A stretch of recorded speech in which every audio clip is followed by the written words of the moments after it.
मेरा नाम राहुल है। आज मैं आपको अपनी कहानी बताने वाला हूँ। मैं करीब 10 साल से एक लड़की को प्यार करता हूँ, निधि को। निधि मेरे घर के पड़ोस में ही रहती है।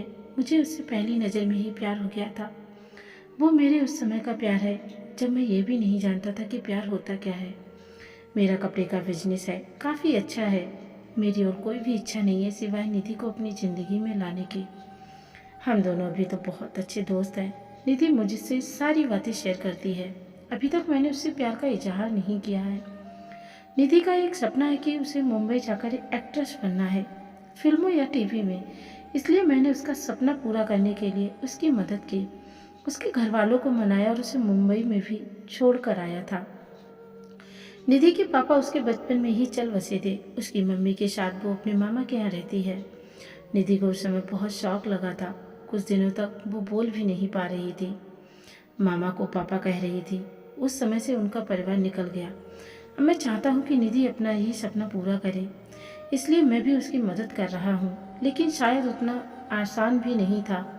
निधि 3 सालों से मुंबई में है। मैं उससे बात करता रहता हूँ, कभी कभी मिल भी आता हूँ। मेरे दोस्त मुझे कहते हैं कि मैं निधि को प्रपोज कर दूँ।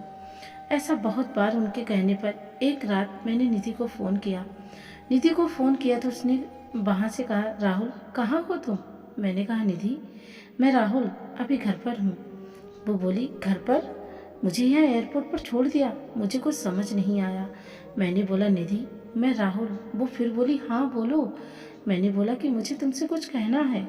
ऐसा कहकर मैंने आई लव यू बोल दिया और मेरी खुशी का ठिकाना नहीं रहा जब निधि ने भी I love you too Rahul बोला और बोली कि मैं आ रही हूँ सुबह तुम्हारे पास। सुबह वो भी आई और साथ में उसके माँ और मामा भी शादी की बात करने। मेरे मम्मी पापा मानेंगे या नहीं इसका मुझे पता नहीं था, लेकिन उनके जाने के बाद मम्मी बोली कि 3 दिन में शादी है। मैंने बोला, इतनी जल्दी? मम्मी का मुंह थोड़ा उतरा हुआ था।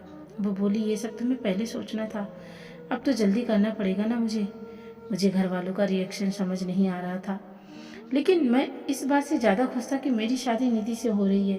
जल्दी में क्यों हो रही है इसका मुझे पता नहीं था, लेकिन मैंने मना किया। शादी को अभी 3 दिन थे। मुझे निधि की आंखों में अलग सा प्यार दिखाई दे रहा था। ऐसा मैंने पहले नहीं देखा था। हमारी शादी हो गई। शादी की पहली रात सुहाग रात। मुझे यकीन ही नहीं हो रहा था कि यह सब सच है। निधि बिस्तर पर थी। मेरे कमरे का दरवाज़ा लगाते ही वो उठकर मेरे पास आई। निधि ने आकर मुझसे कहा, तुम्हें किसी ने कुछ बताया तो नहीं? मैंने कहा, क्या? निधि बोली, मैंने ही मना किया था कि तुम्हें नहीं बताएं। मैं खुद तुम्हें आज बताना चाहती थी। और फिर उसने जो बताया वो सुनकर मेरे सर पर आसमान गिर गया। वो बोली कि वो प्रेग्नेंट है और बच्चा मेरा है। और ये बोलते वक्त उसकी आंखों में आंसू थे। ये बोलकर वो मेरे गले लग गई। लेकिन ये कैसे हो सकता है? ये पहली बार था जब हम लोग गले लग रहे थे, तो ये बच्चा मेरा कैसे हो सकता था? और निधि मुझसे झूठ क्यों बोल रही है? उस रात निधि को मेरे कंधों पर सोई और ना जाने क्या क्या बातें कर रही थी, पर मेरा तो बुरा हाल था। अब मुझे समझ आया कि ये शादी इतनी जल्दी में क्यों की गई, क्योंकि निधि ने सभी को ये बताया कि ये बच्चा मेरा है, इसलिए घर वालों ने शादी के लिए इतनी जल्दी में हाँ कहा। मेरा प्यार निधि के लिए बहुत था। अब मुझे ऐसा लग रहा था कि मैं बेवकूफ़ बन गया, पर निधि जब भी ये बोलती उसकी आंखों में सच्चाई ही रहती। बार बार ये भी कहती कि वो मुझसे बहुत प्यार करती है और वो खुश भी थी। मैंने ये सब 2 महीने तक देखा।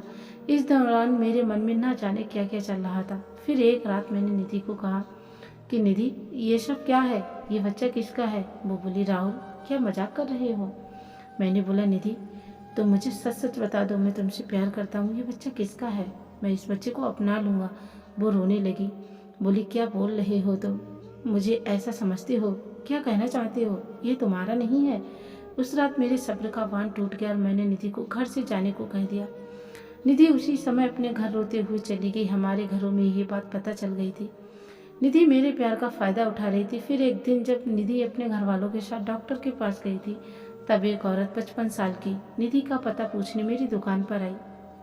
मैंने बोला, वो उसका घर है, पर अभी वो है नहीं। मैंने उससे पूछा, आपको क्या काम है?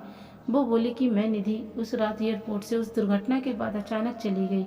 मैं पूछना चाहती थी कि वो ठीक तो है ना। मैंने पूछा कैसी दुर्घटना? वो बोली एक्सीडेंट में, मेरे बेटे राहुल का। मैंने पूछा राहुल? वो बोली हाँ, मेरा बेटा राहुल और निधि एक दूसरे से प्यार करते थे, दोनों शादी करने वाले थे। निधि के साथ मैं और राहुल निधि के घर आ ही रहे थे कि रोड क्रॉस करते वक्त मुझे बचाने के लिए मेरा बेटा एक बड़ी बस के नीचे आकर चल बसा। एक्सीडेंट इतना भयानक था कि वो उसी समय चल बसा। निधि वहाँ से चली गई। मैं ये देखने आई कि वो ठीक है ना।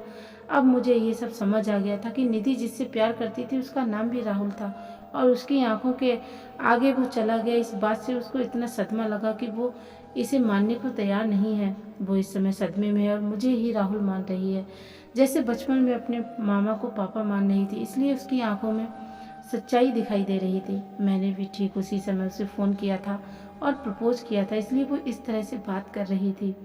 उसकी आंखों में जो प्यार है वो इस राहुल के लिए बल्कि उस राहुल के लिए है। मैंने उन्हें निधि से मिलने नहीं दिया और उन्हें कहा कि आप जाए, मैं उसका पति हूँ, उसका ख्याल रख लूँगा। मैं नहीं चाहता था कि निधि को सब याद आ जाए। निधि जब घर आई तो मैं उसके पास वापस गया। मैंने बोला निधि सॉरी। वो रोने लगी, बोली तुम्हें इस हालत में मुझे खुश रखना चाहिए और तुम मुझे रुला रही हो। उसको रोता देख मुझे भी रोना आ गया। निधि की इस हालत पर मुझे समझ नहीं आ रहा था मैं क्या करूं। निधि को मैं झूठ कह रहा था, लेकिन मुझे ये नहीं पता था कि वो सच को मान रही है।